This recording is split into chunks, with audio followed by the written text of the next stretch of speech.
It's the Blood Red Podcast, courtesy of the Liverpool Echo. I'm Guy Clarke. Welcome along. Ramsay is a red as Liverpool linked with once-away Wijnaldum. With the latest on Alex Oxlade-Chamberlain and Neco Williams' futures too, as well as reaction to Raheem Sterling being linked with a cross-Premier League switch. To debate, discuss, analyse and argue about the above, we have the Squires as well as the Wirral wonder, Rich Garnett. Chaps, I trust you're both well, but before we get into things today, I just want to throw ahead of even Friday's podcast. We're going to give it over to the listeners. So they want to get in touch for an off-season summer Q&A special. Do get in touch with us via our email, bloodred@reachplc.com, for any questions you may well have for us or any special feedback you want to give to Theo Squires. We're always more than happy to oblige. Can't wait. Yeah, exactly. Chaps, I trust you well, though, as I say. And well, Theo, right at the top, let's start with Calvin Ramsay. We discussed him yesterday on an agenda podcast, but a smart piece of business. Liverpool's third summer signing tied up. Yeah, I think as soon as it became clear Liverpool wanted him, they were going to get him. He said himself he was a boyhood Liverpool fan. And as soon as he heard of the interest, there's only one club he wanted to join. It's quite easy for them to get the deal done because he's not exactly going to be a club record buy, as we saw with Darwin Nunez. I think it was just over 4 million to the initial fee with a further 2.5 million add-ons. And now he's going straight into that first team squad. I'll have a look at him in pre-season. By the looks of it, he's going to be this understudy to Trent Alexander-Arnold. He's a right back who loves to get forward. He likes cutting inside, getting shots off, but can put in a really good cross as well. And Jurgen Klopp and Pep Linders, they see something in him. He's a great prospect, as anyone who's seen him will be able to tell you from his performances in Scotland. But they see a fullback who can really play this Liverpool way. When he's only 18 and he's already got such senior experience, it's just the beginning for him. Now, we said on the podcast yesterday, it's one thing if he'd stayed in Scotland, playing every week against the sort of forwards he's going to play up there. Instead, he's going to be training every day against Diaz, against Salah, against Nunez, and learning from the likes of Trent, from Andy Robertson. It's a much better prospect for him to learn his trade at this club that he adores. And we'll see how quickly he gets to bed into this Liverpool team. He's going to have a few appearances in pre-season, you'd imagine, and then domestic cup games. There's 5 substitutions across the board, so we could get the odd Premier League appearance here. He is Trent's understudy for the season. Let's see how it goes. Rich, what's your take on it? It feels as though, even though we're 20th of June today, as we sit here, that Liverpool's summer business looks all but done. And again, another, I suppose, clinic in how to build and evolve a squad put on this time by Julian Ward. Yeah, it seems now in seasons that have gone by, as opposed to how things used to be, that Liverpool have a very cohesive plan in everything that they do. And it seems to more often than not go without too many hitches. And as you say, they've got the work that they wanted done early doors. Whether that was supposed to include the exit of Sadio Mane, or if that was something that they were preparing for a while.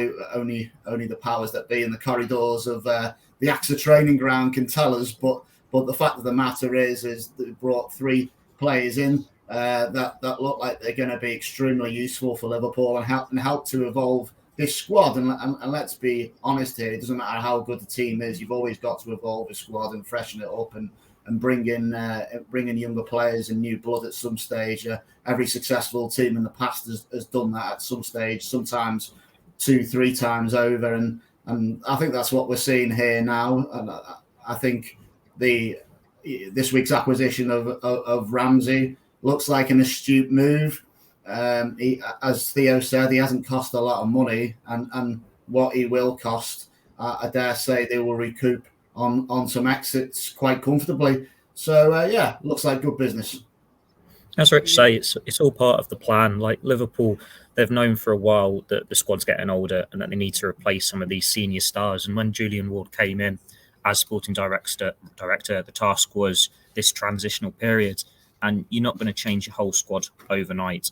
So that's why I think 2022, it's been looking at that front 3, looking at the attack and making the transitions there. It's easy to forget Luis Diaz would have been a summer signing if Tottenham hadn't gone for him in January, and that forced Liverpool's hand. So that's essentially the Sadio Mane replacement on the left. And they got these extra 6 months out of Mane. Nunez has come in to be the Firmino replacement. So Liverpool have replaced now 2/3 of the front three, and they've still got Fabio Carvalho there. They've still got Diogo Jota there. And the big question mark is Mohamed Salah. Does he sign a new contract, or do they need to replace him in 12 months' time? As far as players go, Liverpool don't break the wage structure for anyone. It's why Gini Wijnaldum, who we'll get to later, was allowed to go last summer. It's why Mane potentially has been allowed to go now. That's one player they would find a compromise for. He's the best player. But it's a big ask going from, if say your second highest earners on 200 to 250k, to go and say, oh, I want 100 more than that. It's not going to happen. There has to be some middle ground. And Liverpool would be happy with either scenario. If he signs, great. They get him for another 3 years, 4 years, and they can transition him out. If he doesn't, I'm sure they'll have a list of short targets who they can go and replace to bring in ahead who can get the goals. Like Darwin Nunez should be the primary goal scorer this season anyway, by the looks of it. And as we already know, 2023 is going to be the year of the midfield. We know Henderson's getting older, Thiago's getting older, Milner's getting older, Keita and Oxlade-Chamberlain out of contract, whereas Jones and Elliott, they're going to play more this year. It's all about that gradual transition. It's the front three this summer. It'll be the midfield next summer. And as long as the results keep coming on the pitch, Liverpool have done another good job. You can't really fault their strategy because it served them so well in recent years. But this is that step into the unknown when you're taking out these players that they know so well and putting in new cogs to see how it all comes together. It's a bit of a gamble, but then it's one that every side has to make at some point.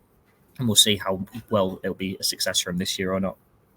It is a big undertaking, isn't it, though, Rich, to, I suppose, revamp that front line, which arguably as a cohesive forward unit has been as good as anything any Liverpool side from history has put together and shown. And I mean, I suppose you go back to 2014 when kind of Sterling, Sturridge and Squires, that unit began to fall away straight after missing out on the title, and how difficult Liverpool found it until this front three came along. That actually, whilst people probably listening saying, well, actually, Liverpool could definitely do with another central midfield player, a lot of people were saying that still last summer as well, and we saw how Liverpool went on and performed. It has been a huge undertaking that they've done.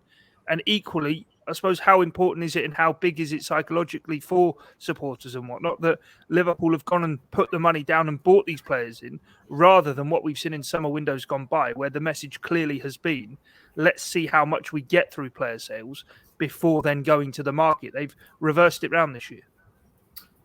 Yeah, I think with Mane going, it was pretty important to bring in some sort of big name, or I want to stop short of saying established star, because obviously Darwin Nunez only really had one prolific season, hasn't he? So you couldn't categorise him like that. But what you are looking at there is obviously a clear talent who's demonstrated he's got an ability to score goals at a reasonably good level, and obviously he plays for Uruguay as well, and expectation will be high on him to come in and try and fill that role of Mane, even if, as Theo said, Luis Diaz was probably the Mane replacement actually, and you ended up with the pair of them both in that side. But I think there's plenty of logic behind the idea of not revolutionising the front three and the midfield at the same time.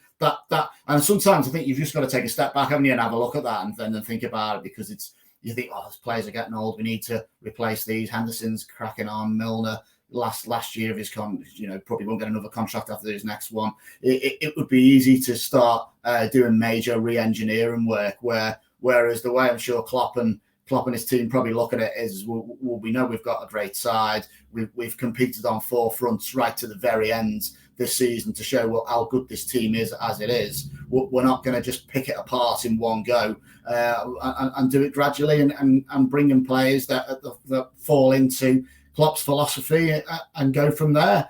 And he's done that. He started with the front three, a front three that at one point seemed basically unbreakable. Liverpool have had lots of good combinations up front in the past over the years, but in modern times it might have been seen as a bit of a disaster, or one of those front players left for a bigger club. If you think of like Torres, if you think of Suarez, I feel like we've moved on from that now. You know what I mean? Players players now aren't performing well for Liverpool and then say, right, I'm going to Real Madrid and going to Barcelona. It's a different situation. And although obviously Mane's moving on, it doesn't feel anything like those two exits. It's a player who's basically won everything he can at Liverpool and is seeking a new challenge. And let's be honest, with a new wage packet to look forward to. So it is a totally different dynamic. And that's to Klopp's credit and to Liverpool's credit that the club is no longer viewed. They've took themselves up a level, and that's been a result of the success and the structure that they've put in place. So I think the moves up front are it's sad that, obviously that trio is coming to an end, but they are necessary moves, and supporters should be excited about Nunez coming in and seeing how he links up with Diaz as well. It's going to be very interesting this season. So, Theo, Darwin Nunez comes in as a potentially club record signing. Then there's two youngsters in Calvin Ramsay and Fabio Carvalho also coming into the squad. Does it signify to you then that rather than maybe try and push on and maybe not quite get the stellar signing that they want for that midfield, Liverpool are happy to kind of keep their powder dry in terms of that midfield option for next year, with the indication therefore, I suppose, inferred that Liverpool will go big at midfield, whether it's an overhaul or a one-off person they go big on for next summer? I think I've said before, it makes sense for him to hold fire on the midfield if the right player wasn't available now. And I've been doing it for Q&A on the website today. I know fans are saying, well, why does it have to be, say, Jude Bellingham, for example? Why can't they just go for someone now? Well, the 8 options they had last year are still at the club. The 8 options nearly got them a quadruple.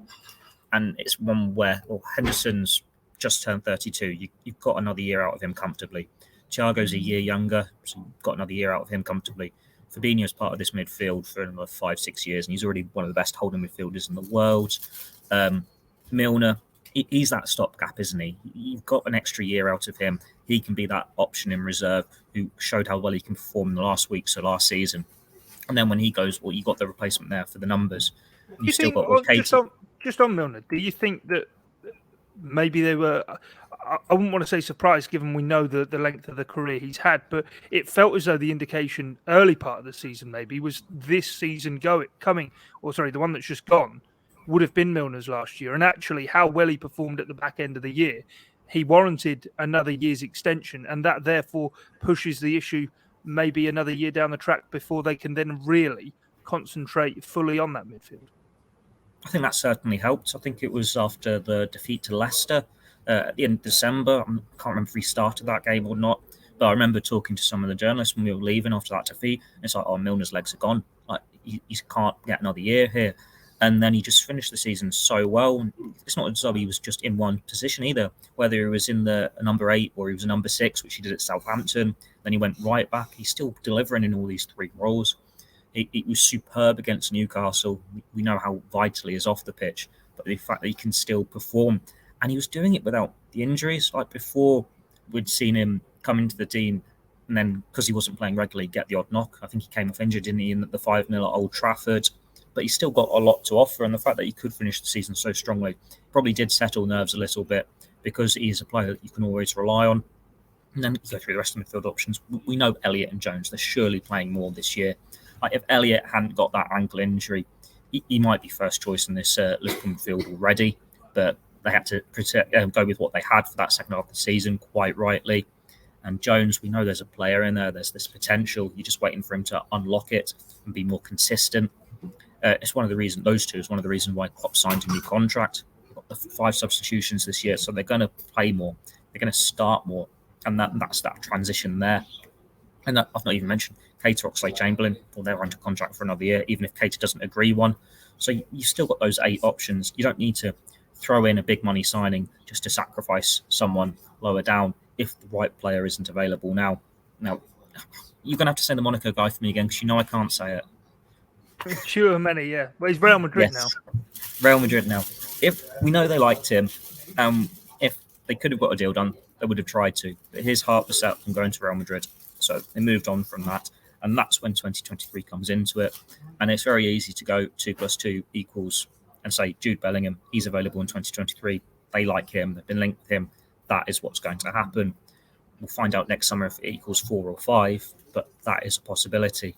But yeah, when you're to upheave the front three, it doesn't make sense to then go and do the midfield in the same summer when it is all about this gradual transition to the next generation of Liverpool. They can get this midfield, they can get the front three, right. And this midfield this year, it's about easing out Henderson or Thiago a little bit, getting Elliott and Jones into that side more, seeing if Keita can have an injury-free season and be consistent and get into that first choice starting 11 every week. And then you look at whether you need one midfielder or two midfielders, maybe even 3 next year. Things change, but it's not something that Liverpool desperately had to now when the options they had got them within 90 minutes, 2 games of a quadruple. Yeah, and let's wait and see what Fabio Carvalho does as well. He may well be a midfield addition as well. But Rich, for you, is it enough, or would you still like to see? I mean, from what we're hearing and understanding, it's Liverpool's transfer business done. What is there? 6 weeks left of the transfer window. Would you still hope, and in the back of your mind, are you still praying that maybe there is a chance a midfielder arrives, or are you happy with what Liverpool have got? Well, when it became clear that Calvin Ramsay was probably going to be Liverpool's final signer of this window, at that point, just at that initial point, the initial reaction was one of a bit of surprise, and I don't know if disappointment's the right word, but I suppose this is like a subconscious thing where once your fix of football is brought to a halt by the end of a season, it's what are you looking forward to next? And of course, until you start seeing a ball kicked again, it's new signings and the excitement that brings. And I think all those sort of emotions are linked to that, because the longer I've had to digest it, the more acceptance I have of the situation that actually the business that they've done so far probably is sufficient. I suppose the only thing that would change that is if some sort of midfield option became available that the manager thinks, yeah, actually, I do want to take a punt on that, and we got a little bit of money here we can use to bring that person in. But as we know, Bellingham is, I think he's out of reach this summer. So if he's really hell bent on bringing him in, then as he's shown with some other players in the past, he will be prepared to bide his time and see if he can get them further down the line with what we've just talked about. I suppose the interesting one really is Carvalho and what his role is going to be, because it's difficult. He's somewhere in between an attacker and an attacking midfielder and a forward, isn't he? I think I haven't seen a lot of him, but I know he's performed well for Fulham and has done enough, obviously, for Jurgen Klopp wanted to put faith in him and bring him in. I'd be interesting to see how much he plays and where he sees him fitting in within this Liverpool side, and if he does fit in on a regular basis, if it actually changes the way that they set up top. It will be interesting to see exactly what Liverpool will do with him. But Theo, whilst we understand maybe the transfer business is done, is there a subtlety in saying there's a room for any loan additions? You know where I'm going with this. Gini Wijnaldum has been linked with a possible return to Liverpool, and Rich said there about being opportunistic and whether the manager feels as though it fits right. We know how well Gini Wijnaldum fits in a Jurgen Klopp Liverpool. Any truth in the rumours circulating on social media, or is it a case of just speculation? I could see it fall in one of either way, really. I've not actually properly chased it up, because Liverpool were very clear last year when agreeing a fee with Ramsay that any other links that would arise would be nonsense. So it's very easy to say, oh, Wijnaldum links, they're nonsense then, because it's a deal that wouldn't make any sense really when you look into the future. The one thing that makes it potentially is, it's a loan. So obviously, it's a stopgap, it's a player they know well. But if they wanted to keep Gini Wijnaldum last year, they would have given him what he wanted contract-wise. They didn't. They were happy for him to move on, so they could open the door to Jones to play more, to Elliott to play more. It's all about moving forward. And if they sign Wijnaldum, it's not looking forward. Even for a year on loan, it's looking back. It just doesn't make much sense. Maybe if PSG came knocking and said, do you want him back on loan, and it made sense, they could. It might appeal if someone got injured in pre-season, say like, bad injury for Thiago or something, and they needed some recruitment, it might be something they look at. But from what the information we got and how clear the club were at the time that they were done, just doesn't seem like a very logical move for them, and it's stepping away from what they normally do. Like we've seen in the past when they've had injuries or this, you think there's a hole in the squad, they don't just go for a stopgap unless they really, really, really have to. Like it was only when Joel Matip got injured that they felt, oh, we actually do need a centre-back, and got Kabak and Ben Davis. Otherwise, they'd have tried to carry on with what they had. And we're not looking at a team that's short on midfield options. Like I've said, they've got 8 senior options, and you've still got Tyler Morton there. You've still got Leighton Clarkson there if he doesn't go out on loan. So there's enough there, and the players there who they're going to prefer to give the minutes to. Carvalho could go in midfield. Firmino could go in midfield. They don't need to bring Gini Wijnaldum back. So I'm leaning towards the club being honest and sticking with that. It's nonsense. Rich, yes or no? Opportunity arises. Wijnaldum? So I worked on a debate piece with our colleague Hannah this morning about whether it was a good idea or not a good idea, and the truth of the matter is we were both somewhere in the middle with it. But you've got to pick a side. So I said, right, I'll go with no. I'll go with against. So by the time I'd finished writing it, I had actually convinced myself that was the right decision after all. After probably leaning a little bit the other way, and it does sort of harp back to what I was saying before, and that sort of emotional attachment and what you remember Gini Wijnaldum for, and you know, I'm not saying through looking at it through rose-tinted glasses, but he's obviously a great player, and we've seen exactly what he's capable of. He's also a big game player, which is something that may have stood Liverpool in good stead in one of the 3 finals they played in not so long ago, and which we don't need to be reminded didn't score a goal in. So he wouldn't be without value, but Liverpool have moved on, haven't they? Yeah, he wanted to leave the club. Another player, he wanted more money, I would suspect, and it's not Liverpool's fault that it hasn't worked out at PSG, is it? So I think once you've made that decision, okay, it's not final, but unless there was a real need to bring him back, I can't see it happening. So it's a no for me.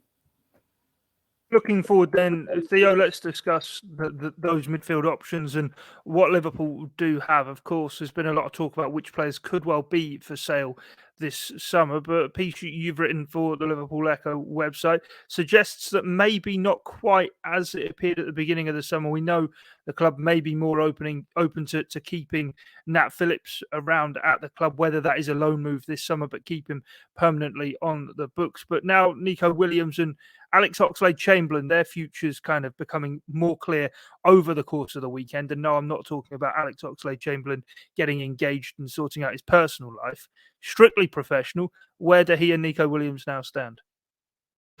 I think it was quite telling that Calvin Ramsay signs and then the wording for Neco Williams becomes a bit more cemented. That I know in the past they've been said they're happy to keep him, and I imagine they wouldn't have any problems with keeping him if the right move didn't come for him. But they're loyal to their players, and they know Neco Williams isn't going to start games for him, and they've essentially just signed his replacement. So it does feel like his Liverpool career is coming to an end. He's not available on loan. It would be a permanent exit, but I'm not completely ruling it out, because say 6 weeks time, you're at the end of August, a deal hasn't happened at the right fee. You still want him to go and play to protect his value, and so he can make sure he gets his place in the World Cup squad for Wales. So it would be a last resort, as it was in January for him and Nat Phillips. But as it stands, Liverpool expect to sell him, and they're sticking to that 15 million asking price. I'll do a little bit on Nat Phillips as well. I think his future ties into contract renewals, if I'm honest. It sounds like now Liverpool got their incoming business done. The focus is the outgoings. And then when the players report back for pre-season, they'll look at the contract renewals. And Joe Gomez and Joel Matip, well, more Gomez than Matip, they're 2 of the players they'll look at, and they'll have conversations there. They want to keep Joe Gomez.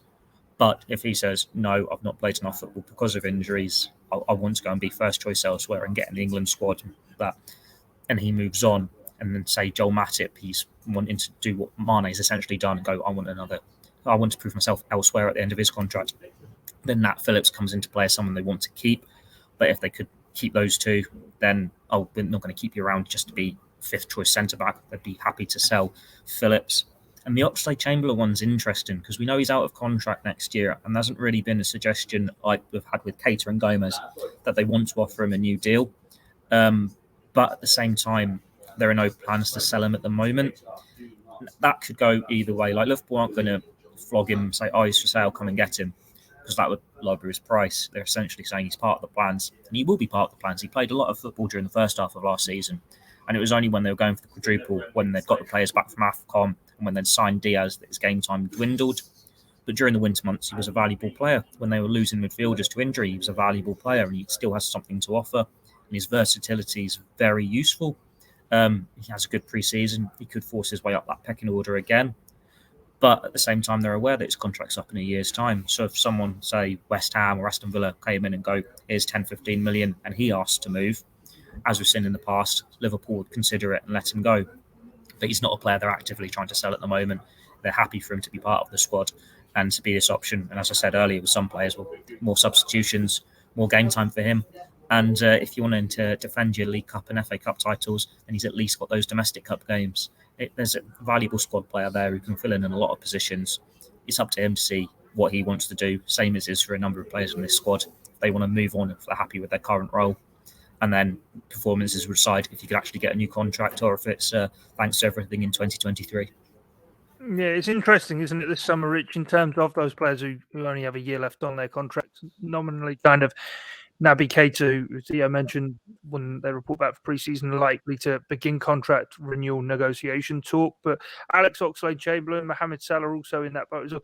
Whilst we've seen, I suppose, over the last kind of 3 or 4 years, a player each summer having run down their contract and move on for free, you can't see 3 players. And of that, one player who arrived as a club record signing in Salah and another who is now the 4th most expensive player in Liverpool history in Naby Keita being allowed to walk, as well as Alex Oxlade-Chamberlain.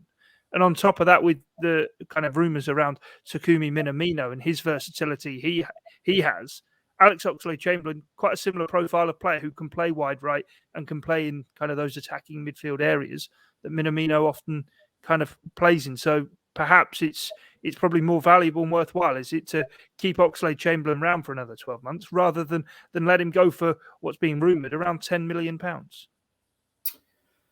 I'm somewhere in the middle on it, to be honest. I'm not too sure. I mean, Theo's point about, he played a lot, his game time did diminish towards the end of the season. He's kind of pushed out of it. There was a lot of squads he wasn't in, and all of a sudden you think, his time's up. But he did do a lot of good work prior to that. I like him, right? I like him as a person, and I'm just not totally convinced that he's right at the same level as some of his peers in that Liverpool side, which is a high bar. And I do still think that he can do a job for Liverpool. So I'm not hanging him out to dry here. I just think if the right move came up for him at a price that the club felt was reasonable, and it was a good move for him, that we pretty much guarantee him the game time that he probably craves at this point in his career, then it could be a good move for both parties for him to move on.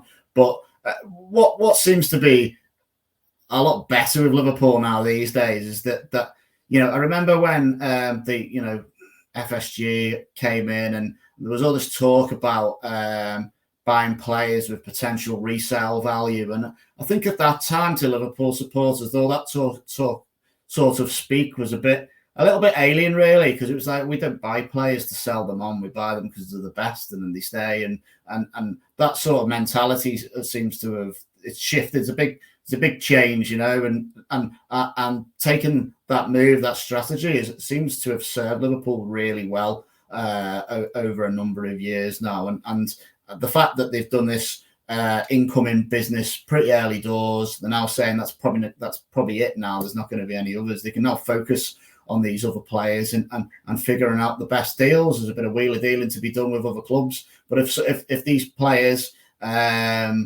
or a number of these players end up staying at the club, it's the strong squad, isn't it? So the squad's strong rather. As we've seen from what they've achieved on the pitch. So there's, in that sense, the ball's very much in Liverpool's court. It's down to other teams to come to them. They're not just going to come and get an Alex Oxlade-Chamberlain or even a Nat Phillips or a Neco Williams at a steal. The club's going to want good money for them, and they've got the right to hold out for it.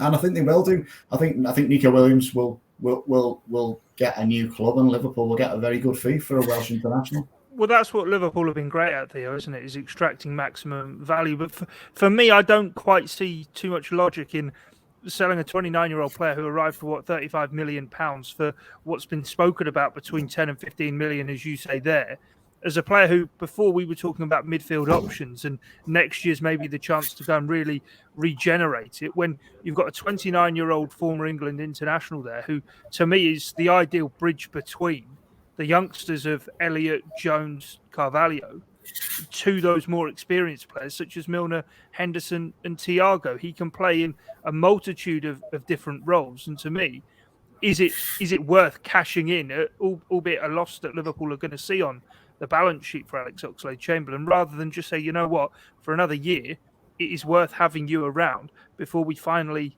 cement what we do want to do with the midfield in the next summer transfer window? Yeah, I can see the sense in keeping him, in the fact that we've seen players before enter that last year of the contract, and Jurgen Klopp has said, no, they're staying for the year. Whatever we sold them for now, we couldn't sign a good enough replacement for that fee. It was better for us to have them for a year, and then we'll reassess. And I'm thinking Emre Can, Gini Wijnaldum. Now, if you'd sold them with a year left on the contract, you're selling them for a lot more than 10 million. 10 million is peanuts to Liverpool, isn't it? It's not going to make any difference to what's coming in for them. And my information is that if they really wanted to, they don't have to sell anyone else. Now, like Marnie's gone or he's going, they're financially secure enough to have the squad exactly as it is now. But they are going to be a bit more respectful to players and their situations, so that we could see these players go on. But they're not having their hands forced here. They could keep them. With Oxlade-Chamberlain, it's like, well, what good is that 10 million going to do when you're not going to sign a replacement for that? You just have him for the year. He can play as an option down the middle up front. He can play on either flank. He can be in centre and midfield. If they get really, really, really desperate, he's a backup right back. He fits in so many positions, and he's obviously a good player to have in the squad. And as another afterthought to fuel the Bellingham speculation, one reason they wanting to refresh this midfield in 2023 and beyond is not only the fact that the midfield's getting older, it's that they're beginning to lose out on the homegrown numbers. Like we've seen in the last few years, granted they've got players coming through the academy who aren't old enough to be registered yet, but they've not been able to name the full 25-man squad in the Champions League or the Premier League because they don't have enough club-trained or homegrown players. And if you're losing Oxlade-Chamberlain and Milner, that's two of them gone. Now, it's easier for him to have Oxlade-Chamberlain as a year to tick that box, and then Jones, Elliott, they're a year older to fill in that, and you can see what else is coming through the academy, and you may be targeting Jude Bellingham, or if Salah goes, you're targeting Jared Bowen. It's all this gradual plan, the vision they've got, strategy to get it all right when it needs to be done, and each step as it goes along. So yeah, what you'd get for Oxlade-Chamberlain is probably more beneficial for Liverpool to keep him on the books. But having said all that, if he knocks on the manager's door and says, I've had enough, I want to go, so-and-so are offering me this, please can you sanction it? They're not going to stand in his way. Right, final topic to get into for this edition of the Blood Red Podcast then is Raheem Sterling, Rich, who it looks to all intents and purposes as though Man City will be quite happy to see him go. Chelsea over the weekend decided to appear to be in pole position to go for him. And it kind of begs the question from a few people whether or not there should be any interest from Liverpool. It feels as though the forward line is completely set, or equally, I suppose at the end of the day, how Liverpool have moved beyond where Raheem Sterling is. He, of course, was a player who was quite happy to get out of the door early on in his career, feeling as though Liverpool couldn't match his ambitions. Yet here he is now hitting what you would say are prime years of his career. And I suppose if he goes anywhere from Manchester City, he's likely to probably only fall below the line that Liverpool are at. Yeah, and that's tough, isn't it, really? I think it's in some respects, a similar situation to Wijnaldum. And when I say that, it's more probably in terms of the financial aspect. But Raheem Sterling left Liverpool under a bit of a cloud. I do think that's water under the bridge now. You know what I mean? It feels like it was a long time ago now, and obviously he's gone on and had success with Manchester City. But once a club's decided that a player can be dispensed with, the loyalty is not there, is it? So it's a two-way street, really, and that is the sort of brutal nature of football. I certainly don't see any scenario where Sterling would return to Liverpool. It just doesn't feel right to me, that.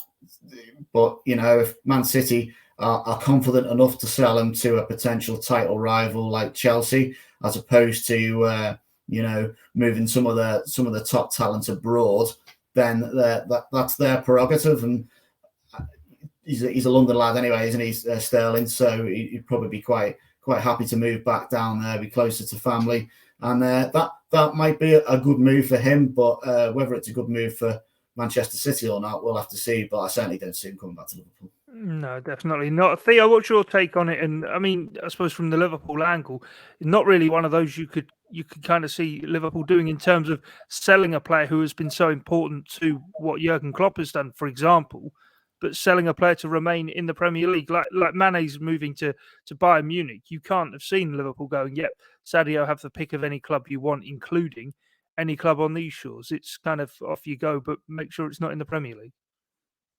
And I suppose if you listen to what you hear from Salah's agent, he wants to stay in the Premier League and he'd join one of these rivals next year. We'll see. With Sterling, I flutter from one way to the other. Like, in the back of my head, part of me wouldn't mind him coming back, but then Liverpool don't really need him. Like, he's been a great servant for Man City, and as Rich says, it was so long ago now.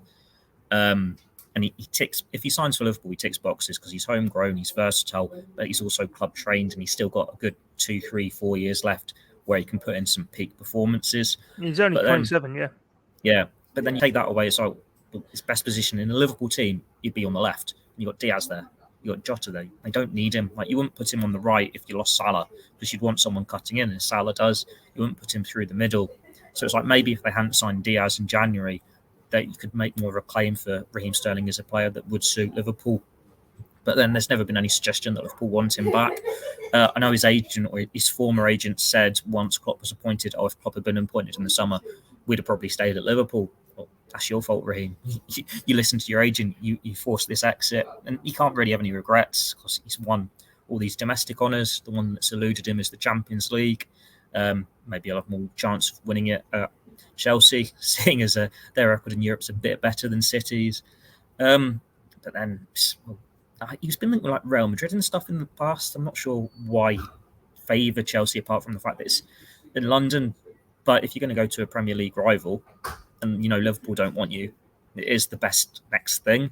The only other Liverpool angle in on it is it shows how far things have changed in these past 7 years, that there wasn't any Liverpool windfall coming now. Like, part of that's because he signed a contract extension with City in 2018. So if there'd been a sell-on clause, that's expired as a result of the original contract not being valid anymore and him being on a second one. But it definitely feels Raheem Sterling's departure from Liverpool was one of the cogs for the start of this generation, as Klopp turned him from doubters to believers and all this. And then we're in this next chapter now where, right, we've won everything once, now let's go and win it 2, 3, 4 times and build this next great team. You'd be very surprised if they went knocking on Raheem Sterling's door and asked him to be part of that. Yeah, you certainly would. Well, that is it from us for this edition of the Blood Red podcast. Do remember, Friday's episode will be a Q&A special, so get in touch with us by emailing bloodred@reachplc.com, or if you want to send any fan mail Theo Squires' way, that is the best place to do exactly that. But from myself, Guy Clarke, Rich Garnett and Theo Squires, thanks for your time and your company here on the Blood Red podcast. It's bye for now.